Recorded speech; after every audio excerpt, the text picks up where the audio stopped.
Hi నమస్తే. ఈ video మాత్రం పర్టికులర్గా ఎవరైతే కొత్తగా యూట్యూబ్ ఛానల్ స్టార్ట్ చేశారో, ఎవరైతే మనకి మానిటైజేషన్కి ఉపయోగపడేటువంటి 1000 మంది సబ్స్క్రైబర్ల కోసం స్ట్రగుల్ అవుతున్నారో వాళ్ళ కోసం మాత్రమే ఈ వీడియో ప్రత్యేకంగా రూపొందించాను. నేను ఈ యూట్యూబ్ ఛానల్ స్టార్ట్ చేసి ఒక్క నెలలోనే 1000 మంది సబ్స్క్రైబర్లను ఎలా పొందానో, దానికి ఇలాంటి టెక్నిక్స్ వాడాను, ఎలాంటి షార్ట్ కట్స్ టిప్స్ వాడాను మీకు అందరికీ ఈ వీడియోలో క్లియర్గా చెప్తాను. సో వీడియోని ఎక్కడ స్కిప్ చేయకుండా చివరి వరకు చూడండి. అలానే నా ఛానల్ని మీరు కొత్తగా ఫస్ట్ టైం చూసినట్టయితే తప్పకుండా సబ్స్క్రైబ్ చేయండి, లైక్ చేయండి, నన్ను సపోర్ట్ చేయండి. ముందుగా మీకు ఒక ఛానల్ క్రియేట్ చేయాలంటే ముందు దానికి పేరు చాలా చాలా ఇంపార్టెంట్. పేరు ఎందుకంత ఇంపార్టెంట్ చెప్తున్నానంటే, ముందుగా మీ ఛానల్ ఎవరైనా చూడాలనుకుంటే యూట్యూబ్లో ఆ పేరుతో సెర్చ్ చేస్తారు. కాబట్టి ఆ పేరుతో మనకి చాలా చాలా పేజీలు ఓపెన్ అవుతాయి. ఆ చాలా పేజీల్లో చాలా అంటే పాపులర్ ఛానల్స్ చాలా ఉంటాయి కాబట్టి వాటిని ముందు యూట్యూబ్ అని చూపిస్తుంది. కాబట్టి మన కొత్తగా ఏర్పడిన ఛానల్ కాబట్టి మన పేరు వెనకాల ఉంటుంది. సో మన వరకు రీచ్ అవ్వడానికి చాలా ట్రబుల్ ఫేస్ చేయాల్సి వస్తుంది. సో చాలా లేట్ అవుతుంది. అందుకే పేరు పెట్టేటప్పుడు ఎప్పుడు కూడా ఒక యూనిక్ నేమ్ మాత్రమే క్రియేట్ చేసుకోవాలి. ఇది చాలా ఇంపార్టెంట్. ఎందుకంటే ఇప్పుడు నా ఛానల్ పేరు చూసుకుంటే నా పేరు సంగీత వైబ్స్ అని ఫస్ట్ క్రియేట్ చేసేటప్పుడు కొన్ని వందల పేజీలను ఓపెన్ అయినాయి. కాబట్టి అప్పుడు నేను ఏం చేశానంటే నా పేరులో షార్ట్ కట్ చేసి SANGTVIBS అని నేను ఎప్పుడైతే ఛానల్ నేమ్ మార్చానో ఇప్పుడు ఆ మార్చిన సెర్చ్ చేయగానే చూడండి ఫస్ట్లో టాప్లో నా పేరు కనిపిస్తుంది. అలానే మీ ఛానల్ పేరు కూడా టాప్లో కనిపించాలంటే మీ పేరు కూడా కొత్తగా క్రియేటివ్గా ఉండాలి. సో అలా అయితేనే ఎవరైనా మీ ఛానల్ మీ పేరు మీద వాళ్ళు సెర్చ్ చేసినప్పుడు మీ పేరు ఫస్ట్ కనిపిస్తుంది. కాబట్టి వాళ్ళు ఈజీగా సబ్స్క్రైబ్ చేయడానికి బాగుంటుంది. కాబట్టి name is very important first criteria అది. తర్వాత మీరు ఛానల్ పెట్టిన తర్వాత ఏ టాపిక్ చెప్దాం అనుకుంటున్నారు అంటే, మీరు బ్లాగ్స్ చేద్దాం అనుకుంటున్నారా, ఫుడ్ కంటెంట్ చేద్దాం అనుకుంటున్నారా, ఎంటర్టైన్మెంట్ చేద్దాం అనుకుంటున్నారా, లేకపోతే మీకు తెలిసిన చాలా విషయాలు ఫ్యాక్ట్స్ కానీ ఏమైనా సరే చెప్పాలనుకుంటున్నారా అని ముందు డిసైడ్ అవ్వండి.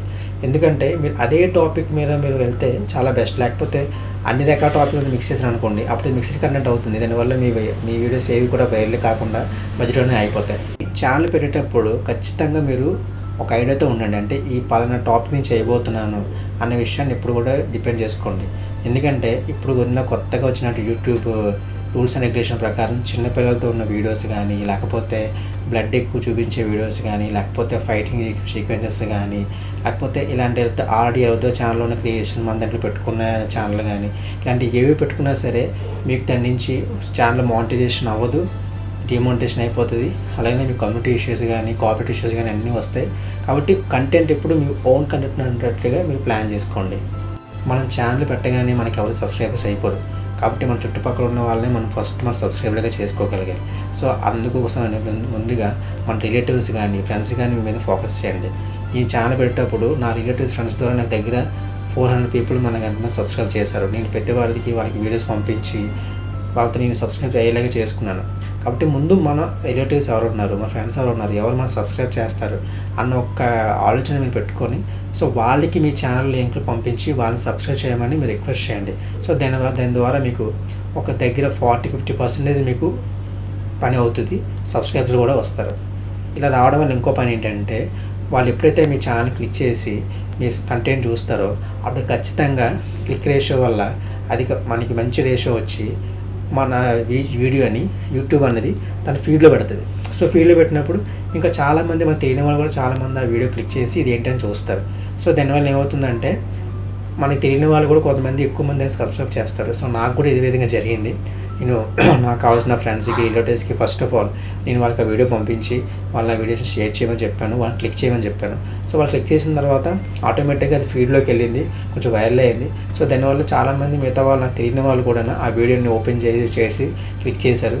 కొంతమంది దాన్ని సబ్స్క్రైబ్ చేశారు. సో ఆ విధంగా కూడా సబ్స్క్రైబ్ చాలా పెరిగాయి. కాబట్టి ఎప్పుడైనా సరే మీ రిలేటివ్స్ని, మీ ఫ్రెండ్స్ని మాత్రం మీరు ఫర్గెట్ చేయకండి. ఎందుకంటే మన ఫ్యామిలీలో చాలామంది ఉంటారు, చాలా ఫోన్లు ఉంటాయి.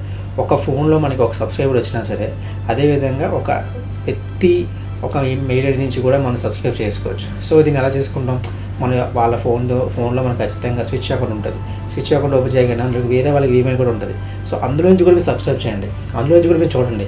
సో ఆ విధంగా చేయడం వల్ల మనకు సబ్స్క్రైబర్ పెరుగుతారు, అట్నే వాచర్ కూడా పెరుగుతుంది. కాబట్టి ఒక ఫోన్లో ఒక సబ్స్క్రైబర్ అయినా కాకుండా ఆ ఫోన్లో ఎన్ని మెయిల్స్ ఉంటాయో అన్ని మెయిల్స్ నుంచి కూడా మీరు వాటిని సబ్స్క్రైబ్ అయ్యేలాగా మీరు దగ్గరుండి చూసుకున్నారు అనుకోండి, తప్పకుండా మీకు ఎక్కువ మంది సబ్స్క్రైబర్లు వస్తారు. అదేవిధంగా లాంగ్ వీడియోస్ కన్నా స్టార్టింగ్లో మీరు షార్ట్ వీడియోస్కి ఎక్కువ ప్రిఫరెన్స్ ఇవ్వండి. ఎందుకంటే ఇప్పుడు మన కొత్త వీడియోని ఒక 20 నిమిషాలు, 30 నిమిషాలు, 10 నిమిషాల వీడియోని ఎవరు చూడడానికి ఇష్టపడరు. అదే ఒక షార్ట్ అనేది అది కూడా 30 సెకండ్స్ లోపల ఉంటే మీరు ట్రై చేయండి. అలా చేయడం వల్ల ఆ షార్ట్‌లో కంటెంట్ బాగుంటే ఖచ్చితంగా ఆ షార్ట్ వైరల్ అవుతది. మనకి షార్ట్ వైరల్ అయినా సరే అంటే మనకి 10 మిలియన్ షార్ట్స్ వ్యూస్ వచ్చినా సరే మనకి మోనిటైజేషన్ అవుతది. సో మన షార్ట్స్ ఖచ్చితంగా చూస్తున్నారంటే ఖచ్చితంగా దాని నుంచి వాళ్ళు సబ్స్క్రైబ్ చేస్తారు. సో ఈ విధంగా కూడా సబ్స్క్రైబ్ పెరుగుతారు. కాబట్టి ముందు ఎక్కువ షార్ట్స్ మీద మీరు ఫోకస్ చేయండి. సో షార్ట్స్ ద్వారా మీరు ఎక్కువ వ్యూవర్షిప్‌ని మీరు పొందొచ్చు. కాబట్టి ముందు షార్ట్స్‌తో ట్రై చేసుకోండి. ఎందుకంటే అది చాలా ఈజీ, తక్కువ టైంలో చేసుకోవచ్చు. ఎడిటింగ్ అన్నీ కూడా చాలా తక్కువ టైంలో అవుతది. అదొక వీడియో కోసం అనుకోండి, చాలా రీసెర్చ్ చేయాలి, పెద్ద వీడియో చేయాలి, ఎడిటింగ్ చేయాలి. సో పెద్ద ప్రాసెస్. ఇంత కష్టం కూడా ఒక 100 మంది, 200 మంది చూసారనుకోండి మనకి అంత సాటిస్ఫాక్షన్ అవ్వదు. అదే మీకు షార్ట్ అనుకోండి, ఖచ్చితంగా ఒక 1000 మంది, 2000 మంది నుంచి కూడా స్టార్ట్ అవుతారు. మీ కంటెంట్ బాగుందంటే అవి ఇంకా వైరల్ అవుతుంది, మిలియన్స్లో చూస్తారు. ఆటోమేటిక్గా మీకు సబ్స్క్రైబర్లు మాత్రం ఒక రేంజ్లో పెరిగిపోతారు. కాబట్టి షార్ట్స్ మీద మాత్రం మీరు ఎక్కువ ఫోకస్ చేయండి. అలానే కన్సిస్టెన్సీ, అలా అని రోజుకు ఒక వీడియో కూడా చేయకండి. ఒక వీడియోకి మధ్యన మినిమం 1 to 2 డేస్ గ్యాప్ ఇవ్వండి. ఎందుకంటే ఈరోజు పెట్టిన వీడియో ఈరోజు అవ్వకపోయినా రేపు అది బూస్ట్ అవ్వచ్చు, రేపు ఎక్కువ మంది అని చూడొచ్చు. ఈలోపు మీరు ఇంకో వీడియో పెట్టారనుకోండి, ఈ వీడియోకి ఉన్న వ్యూషిప్ అంతా తగ్గిపోద్ది. కాబట్టి రోజుకో వీడియో చేసి ఛానల్ మాత్రం నాశనం చేసుకోకండి. రోజుకొక వీడియో చొప్పున కాకుండా 2 రోజులకు ఒకటి, లేకపోతే వారానికి ఒక 2, లేకపోతే 15 రోజులకు ఒక 5వ వారం, ఈ విధంగా చేసుకోవడం వల్ల మీ వ్యూషిప్ అనేది మెల్లిమెల్లిగా పెరుగుతుంది. వచ్చి సబ్స్క్రైబర్ కూడా పెరుగుతారు.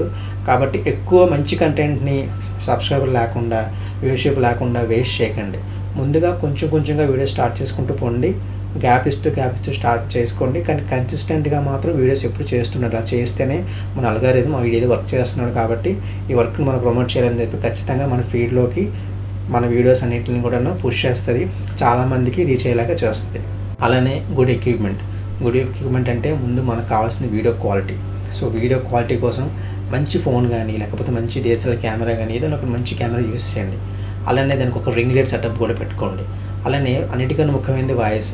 మన వాయిస్ కరెక్ట్గా లేదనుకోండి, మన వీడియోలో మంచి కంటెంట్ ఇచ్చినా సరే వాయిస్ నుంచి మనకి ఇలా నాయిస్ ఏదో వచ్చిందనుకోండి, ఖచ్చితంగా అదంత ఎంగేజింగ్గా ఉండదు. కాబట్టి ఒక మంచి మైక్, మనకి ఇప్పుడు మార్కెట్లో మైక్ చాలా తక్కువగా దొరుకుతున్నాయి. 2000 నుంచి 1000 రూపాయల నుంచి కూడా దొరుకుతున్నాయి.